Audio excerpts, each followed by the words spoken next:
IT రంగంలో పనిచేస్తున్న software ఉద్యోగుల జీవితాలు గాల్లో దీపాల్లా మారుతూ ఉన్నాయి.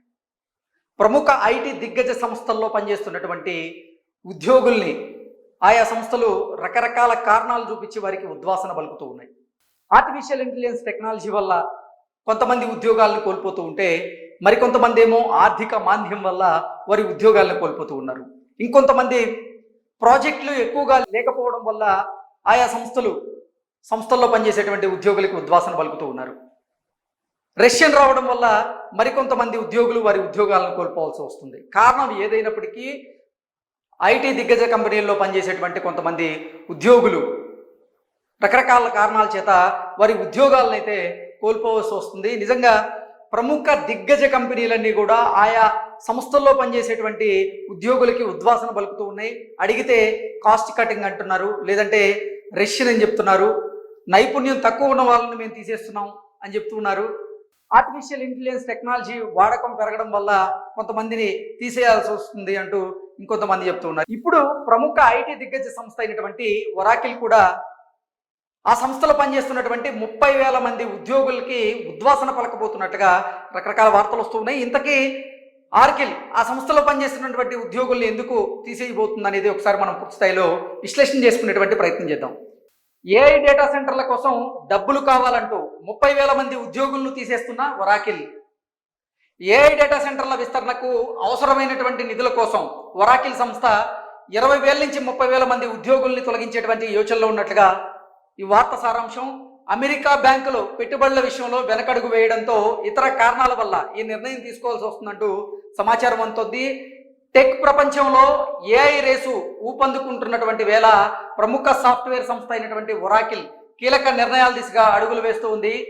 ఏఐ అంటే ఆర్టిఫిషియల్ ఇంటెలిజెన్స్ మౌలిక సదుపాయాల కల్పన కోసం సుమారుగా 30,000 మంది ఉద్యోగులపై వేటు వేయాలని కంపెనీ భావిస్తున్నట్లుగా తెలుస్తోంది. తద్వారా నిధులను ఆదా చేసి డేటా సెంటర్ల నిర్మాణానికి మళ్లించాలని ఆ సంస్థ యోచిస్తున్నట్లుగా తెలుస్తోంది. ఇన్వెస్ట్మెంట్ బ్యాంక్ టీడీ కోవెన్ పరిశోధనా నివేదికను ఉటంకిస్తూ సిఐఓ అనేటువంటి సంస్థ ఈ సంచలన విషయాలను బయటపెడుతూ ఉంది. ఒరాకిల్ భారీ లేఆఫ్, 30,000 మంది ఉద్యోగులను తొలగింపు అంటూ ఈ వార్త ఇప్పుడు సామాజిక మాధ్యమాల్లో చక్కర్లు కొడుతుంది. ఒరాకిల్కి తన ఏఐ డేటా సెంటర్ల విస్తరణ కోసం సుమారు $156 మిలియన్ మూలధన వ్యయం అయితే అవసరం పడుతుందని టీడీ కోవెన్ అంచనా వేసింది. అయితే ఇంత భారీ మొత్తంలో పెట్టుబడి పెట్టేందుకు ఇన్వెస్టర్లు, బ్యాంకులు సందేహిస్తున్నటువంటి నేపథ్యంలోనే ఇన్వెస్టర్లు, బ్యాంకర్లు దొరక్క ఇప్పుడు ఆర్కిల్ సంస్థ ఒక కీలకమైనటువంటి నిర్ణయం తీసుకున్నట్లుగా, అందులో భాగంగానే ఆర్కిల్ సంస్థ డేటా సెంటర్ని ఏర్పాటు చేయడం కోసం 30,000 మంది ఉద్యోగుల్ని ఆ సంస్థ నుంచి తొలగించి ఆ నిధులను సమీకరించి, అంటే ఆ 30,000 మంది ఉద్యోగులకు సంబంధించినటువంటి శాలరీలని నియంత్రించి ఆ నిధుల ద్వారా ఏఐ డేటా సెంటర్ నిర్మాణ పనులను వారు చేయాలనేటువంటి వ్యూహరచన చేస్తున్నట్లుగా తెలుస్తుంది. గత కొన్ని వారాలుగా పలు అమెరికా బ్యాంకులు ఒరాకిల్కి రుణాలు ఇచ్చే విషయంలో వెనక్కి తగ్గాయనేటువంటి సమాచారం వస్తుంది.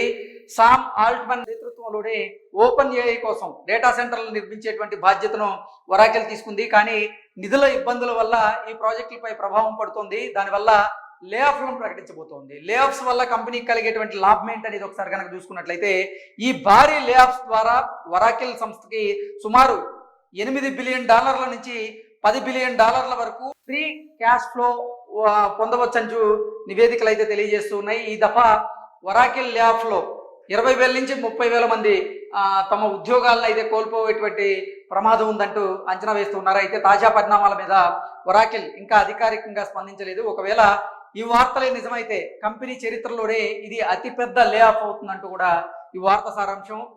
రీస్ట్రక్చరింగ్ ప్లాన్లో భాగంగా గత ఏడాది అంటే 2025 చివరిలో ఒరాకిల్ సంస్థ 10,000 మంది ఉద్యోగులను అయితే తొలగించింది. అమెజాన్ సైతం ఆర్టిఫిషియల్ ఇంటెలిజెన్స్ టెక్నాలజీ రీస్ట్రక్చరింగ్ లో భాగంగా 16,000 మందిని తొలగించిన కొన్ని రోజులకే ఒరాకిల్ ఈ వార్త రావడం టెక్ రంగంలో అయితే కలకలం సృష్టిస్తోంది. మెటా సైతం ఈ ఏడాదిలో ఇప్పటికే 1000 మందికి పైగా ఉద్యోగులను తొలగించినట్లుగా తెలుస్తుంది. కేవలం ఉద్యోగాల కోత మాత్రమే కాకుండా మరికొన్ని కఠిన నిర్ణయాలను కూడా ఒరాకిల్ సంస్థ పరిశీలిస్తున్నట్లుగా తెలుస్తోంది. అవేంటంటే, సెర్నర్ విక్రయం 2026లో $28.3 బిలియన్ కొనుగోలు చేసినటువంటి హెల్త్ కేర్ సాఫ్ట్వేర్ విభాగం సెర్నర్ను విక్రయించేటువంటి ఆలోచనలో వరాకెల్ ఉన్నట్లుగా తెలుస్తుంది. అలాగే క్లయింట్ల భాగస్వామ్యం కోసం కూడా ఇప్పుడు వరాకెల్ ప్రయత్నం చేస్తున్నట్లుగా, ఇన్ఫ్రాస్ట్రక్చర్ నిర్మాణానికి క్లయింట్లే స్వయంగా సహకరించాలని వరాకెల్ కోరుతూ ఉంది. అంటే మౌలిక సదుపాయాల కల్పనలో క్లయింట్లను కూడా భాగస్వామ్యులు చేస్తే ఆర్థిక భారాన్ని తగ్గించుకోవాలని ఈ సంస్థ యోచిస్తున్నట్లుగా తెలుస్తుంది. దీన్ని బ్రింగ్ యువర్ ఓన్ చిప్ అనే సంస్థలు పిలుస్తూ ఉన్నాయి. సో మొత్తంగా చూసుకున్నట్లయితే సాఫ్ట్వేర్ దిగ్గజ కంపెనీలు ఏవైతే ఉన్నాయో ఐటీ రంగంలో, ఆ దిగ్గజ సంస్థలన్నీ కూడా కాస్ట్ కటింగ్ పేరుతోనో లేదంటే ఆర్టిఫిషియల్ ఇంటెలిజెన్స్ టెక్నాలజీకి సంబంధించినటువంటి డేటా సెంటర్ని నిర్మాణం చేసేటువంటి క్రమంలో భాగంగా ఆ సంస్థలో పనిచేసేటువంటి ఉద్యోగులకైతే ఉద్వాసన పలుకుతూ ఉన్నాయి. ఈ నేపథ్యంలోనే ఐటీ రంగంలో పనిచేసేటువంటి ఉద్యోగుల జీవితాలు అయితే గాల్లో దీపాల్లా మారుతూ ఉన్నాయి. Thank you so much.